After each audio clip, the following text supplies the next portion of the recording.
that's true. Naked Palpatine. Oh, you pick that one. Fresh out of the clone tank, nude Palpatine is my Well, that's the first thing I think of when you say Dark Empire Palpatine.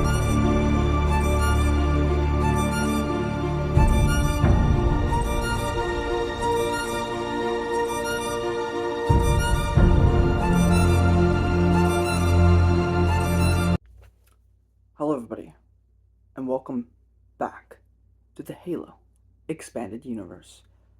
I need a weapon. And today I have for you a couple things. First off, we have Tales from Slipspace. Knight takes Bishop. Now this is it's in a comic book thing, but this story has no dialogue. It is a Spartan 3 beating the hell out of some elites. It just feels like it takes place literally anywhere. But the timeline I was looking at put it now, so it's fine. There's literally no dialogue, so I can't give you any story other than the Spartan 3 is beating up elites. That's all I have for you. But if you want to see some cool action, it's an okay comic. Then over on Halo Fractures, the short story compilation book, we have Saint's Testimony by Frank O'Connor. And we're following an AI.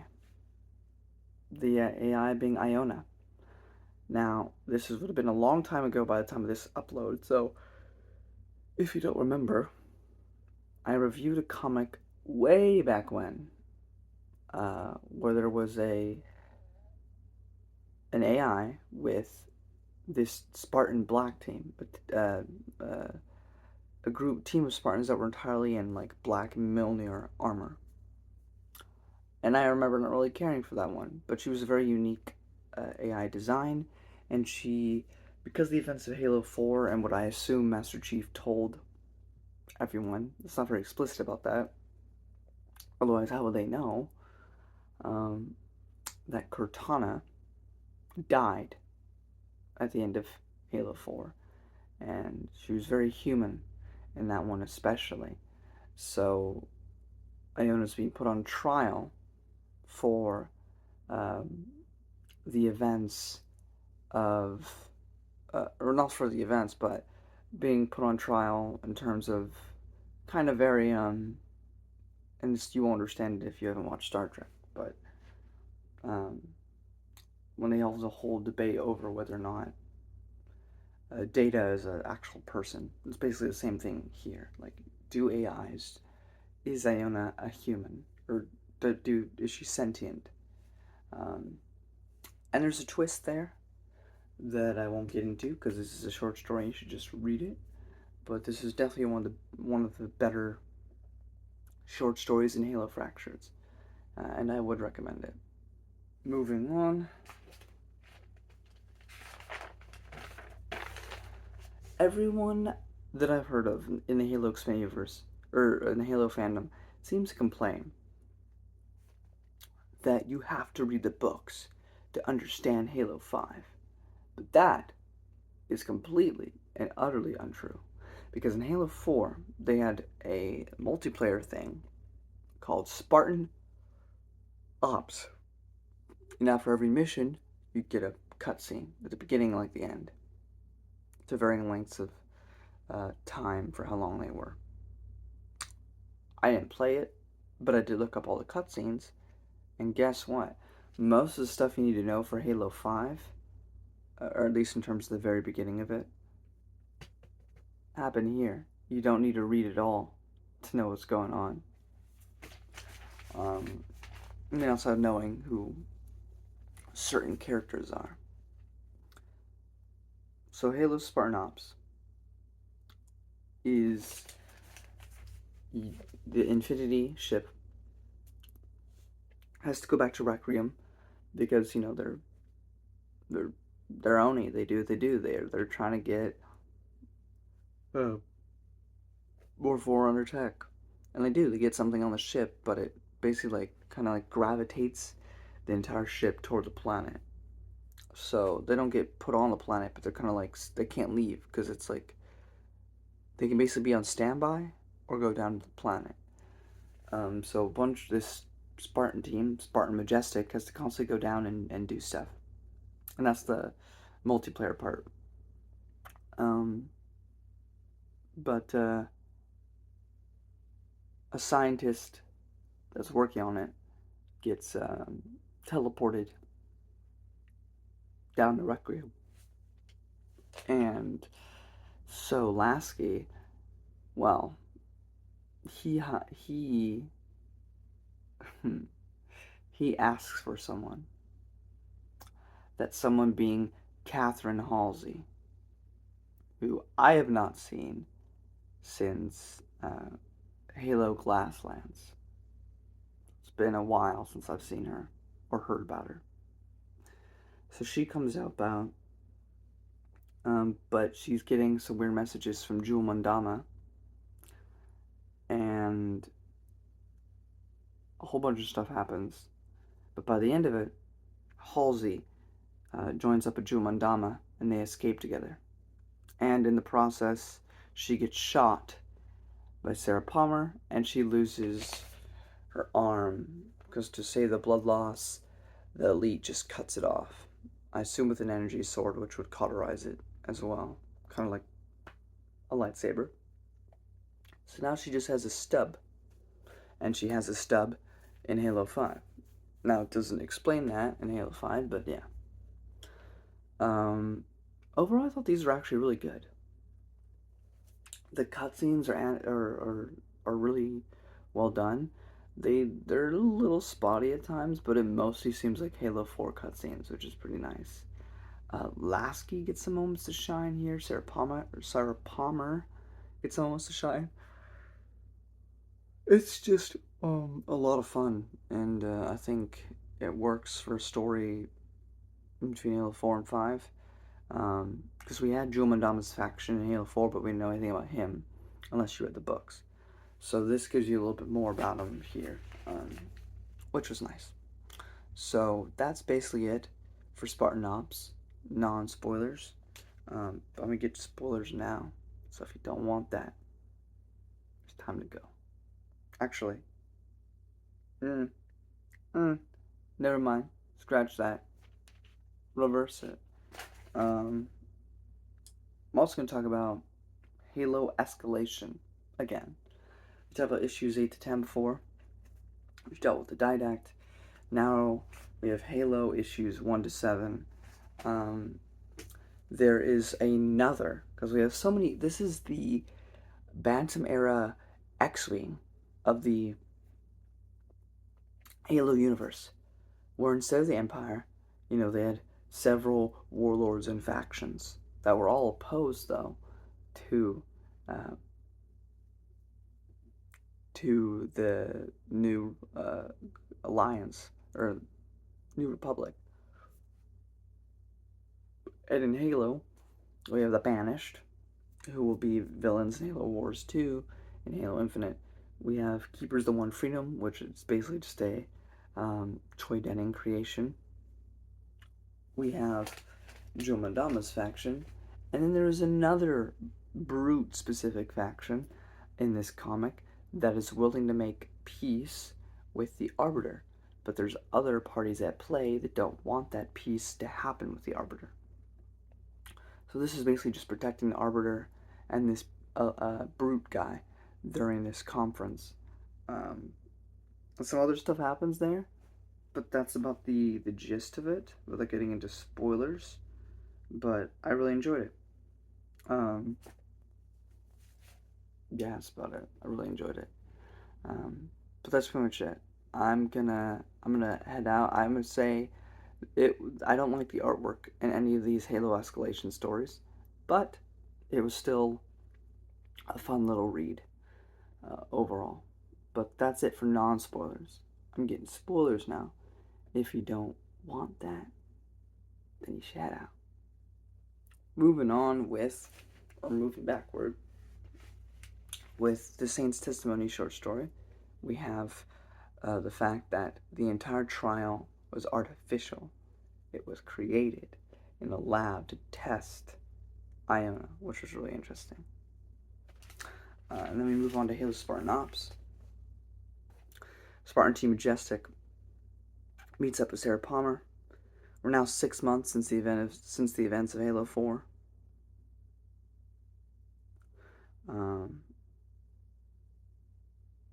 But in this comic we have Jewel, or in this whole thing we have Jewel and Gek, which I was really surprised by because Gek is Jewel Madama's second in command, and Gek is sort of an antagonist in the Kelly Gay book, or two of the books. So that was cool. Lasky is a baller. I wrote this note because there's a part where Sentinels get on board the Infinity, and a Sentinel's about to shoot Catherine Halsey, and Lasky, like a baller, does some neat little trick and shoots a shotgun to its face and kills it. And this is a normal guy, so I was pretty impressed. But I also appreciate Lasky here because the Karen Travis books, while I enjoy them, very much heavy-handedly make Halsey like this ultimate villain that she should die. And most of the people in this show or whatever feel the same. But Lasky's like, but she's a civilian. I won't just like gun her down. And I really wish Lasky got more love because he could honestly be as loved as Sergeant Johnson. Maybe for not being as bombastic, but he's so sincere.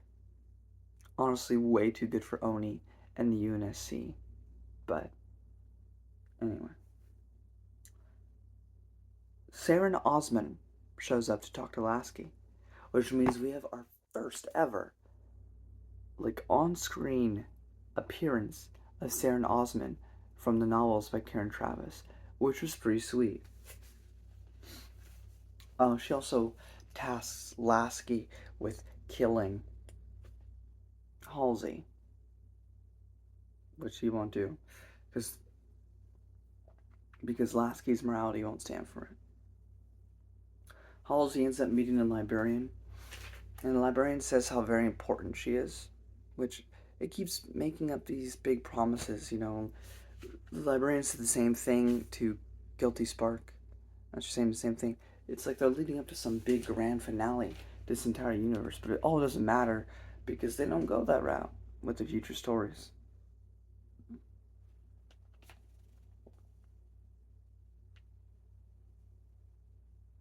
But yeah, basically, this whole thing's a big Halo 5 tease, which ultimately doesn't matter because it all gets resolved in the first 10 minutes. But overall, I had a lot of fun with Spartan Ops. And then we have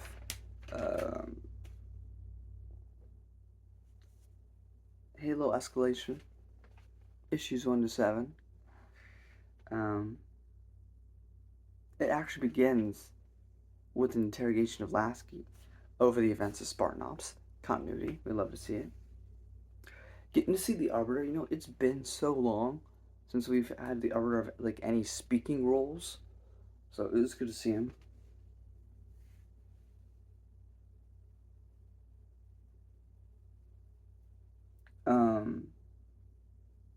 And DeMarco was my last note. This is spoiler section, it's okay. From Spartan Ops, dies. Which I just thought, okay. I think part of the problem, because he helps, he saves the day. Part of the problem is that there's no active war going on. Not really. This is all Oni behind the scenes being evil and different Covenant factions that want to harm humans. But I think what's missing is some grand threat, which Halo 5 provided with the Guardians. The slip-up was in making Cortana be in charge of all of them. But they've set up, since the very beginning of the franchise, the AI rampancy is a real thing. The Flood could even take over them. So why not? What they should have done moving forward is have the Guardians actually still be a thing, but have them being able to corrupt most AIs. Because then you can't trust any AI, even the ones that humans created. And so with that, you have an uprising of artificial intelligence against humanity in Halo. But you can make that feel like a galaxy-wide threat, make that be a big giant war, and make the stakes be higher. Because the problem is, again, that the original trilogy did that. The universe would end, all life, if you did not stop it. Halo 4, we had the Didact, who could basically kill all humans and turn them into Prometheans, but he was quickly defeated in the one game. And this is all because of backlash, because people didn't like the direction that the series was taking. But you really should have stuck to your guns, because then the Guardians conflict is not completed by the end of Halo 5, but by the time of Infinite, it's already been finished. So in every sense, every time you set up something that could be really interesting, that you could further develop, it's dropped. And it's really disappointing, because that's the, and then they introduce the Endless and Infinite, but that's a whole other discussion we'll get to when we get to there. But it doesn't matter about the backlash. And I know that sounds stupid because you need the money, but at some point you gotta stick to your guns and make a story. Because while everything with Oni is super interesting, next time we talk, we're gonna be talking about a super interesting story, but it wouldn't work for a video game. But a super interesting story involving Oni, and really shows the potential of this franchise outside of the games. But regardless, you need a big threat in order to make the games have a point moving forward. Even the prequels of Star Wars, they had, this whole war. Now, did the war matter? No, it really didn't, because in the background, it was Palpatine pulling the strings from both sides. That's okay if you want to do something like that in Halo even. But there has to be some big conflict with some big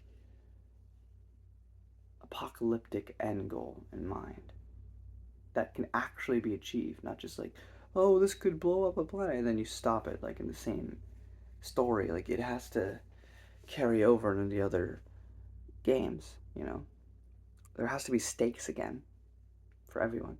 Because all these, like, factions, like, what harm could they really do? Even if they all banded together, they're not defeating the UNSC. Not at this point. So it's like, I don't know. But, yeah. Overall, these three separate stories were interesting. They were fun. The one I enjoyed the most was Spartan Ops. But, it is what it is. But next time we talk, we'll be talking about the first season of an audio drama that was meant to promote Halo 5 with Hunt the Truth. Next time. Let's finish the fight. Just a little addendum. I forgot to mention a few things from the Halo Escalation issues, which I thought were really interesting, but I forgot about them. Petra is a journalist that Lasky grew up with on Mars. It requires her help to find a mole in the UNSC, but also, interestingly enough, Petra will also appear in Hunt the Truth, which is pretty cool. Which is an audio drama we'll get to next week. We also learned that Lord Admiral Hood used to serve under Admiral Cutter from Halo Wars, which is really cool. The other big connection to Halo Wars is that the main antagonist of this arc of the comic is Clayton. Now, Clayton is a human, and he is the son, illegitimate I think, of Cutter, which was really cool. We also see that the Flood are on the Spirit of Fire. I don't know if this connects to a story that I've already reviewed, a little short, but... or if this is another one. But there you go.